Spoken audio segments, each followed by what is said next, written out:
Welcome to Poets from the Neighborhood. I'm Sandy Coomer. And I'm Louise Colln, and we're going to read you poems written by your friends and neighbors. The first poem I'm going to read is I Want to Look Like a Poet by Nancy Fletcher-Blume.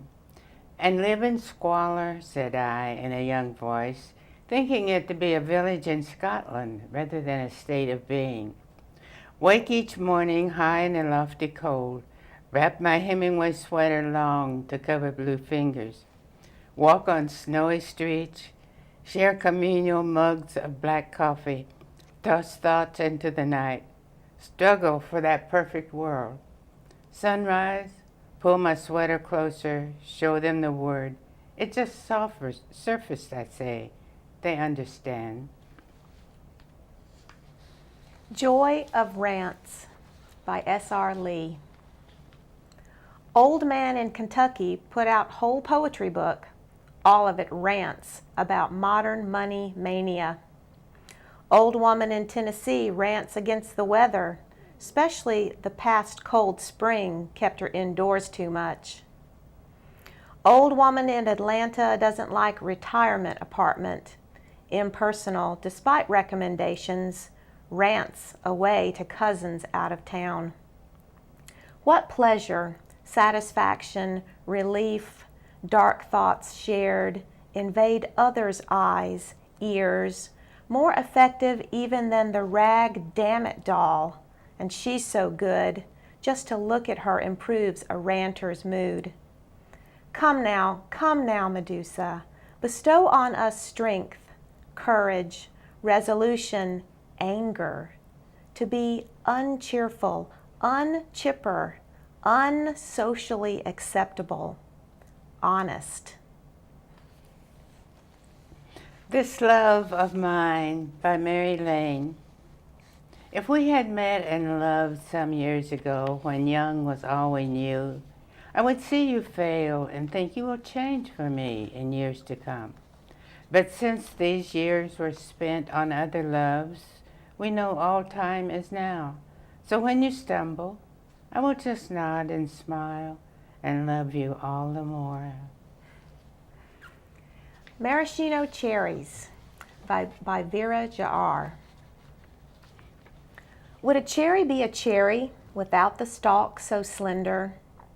Don't tell me you don't know or haven't had or seen in magazine pages glossy maraschino cherries, delicious looking, but still have the requisite stalk that renders the uniqueness, if not the ruby red juiciness, or the chunky sweetness, the light bending playfulness. Yet on an ice cream sundae, a maraschino cherry reigns, swirls optical illusions like a dancing ballerina, yet sitting royal like a king, with exquisite stalk very sleek, strong but flexible as a parent, proud though invisible and incessant, know that cherry is no cherry without the stalk to withhold pride. More about food. Medley of Food Thoughts by S.R. Lee. Green beans, chocolate, beef, cauliflower, pork, squash, tapioca pudding, peppermint, meatloaf with barbecue sauce, sorbet, beets, blueberries, celery, peas give the household healthy skepticism. Mix it up, make few plans. Casseroles will age in the fridge. Careful plans will slip away. Have everything delicious, yummy. Mashed sweet potatoes with brown sugar, nuts on top, peppermint ice cream, hot cocoa when everyone's cold. Adventure. Try tablespoons of herbs. Experiment with glazes. Bring home a platter of sushi. Use those dried mushrooms copiously. Leftovers save trouble enough. Serve them again. Small. Throw them in the soup. Sprinkle of nutmeg is a good disguise. Taste. Nutrition. A mixed up game. Amateurs falter, but hunger keeps cooks, chefs, everyone playing, playing, playing. The next poem is one that I wrote, and it's called Broken Things. Sometimes I feel a kinship with dirt, cradling little broken things and leaning in to hear what they say, because what they say is important. I wouldn't have known about the nest in the gutter if I hadn't listened to the wings against metal, a sort of desperate drumbeat when the rain drowned the naked babies and washed them out to the yard. Sometimes I feel what ants feel when their nest is scuffed out of meanness and they run each one to the eggs as if they can carry them all on their backs to a home they haven't yet imagined.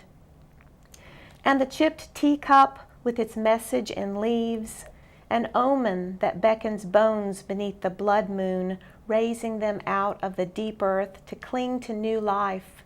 It's what we all want. Sometimes I feel a kinship with the flapping sole on a worn-out shoe, knowing the journey isn't over just because the leather gives out, knowing there are more holes in hearts than there are feet to carry them, bare and bleeding, to the edge of whatever cliff is waiting. Because every broken thing is waiting. The splintered picture frame beside the garbage heap, the sunglasses as I stick my fingers through the eyes, the resin garden rabbit that sits by the dried up pond, confused by the bindweed, still listening with the one good ear it has left. Thank you for watching Poets from the Neighborhood. We hope you'll join us again soon.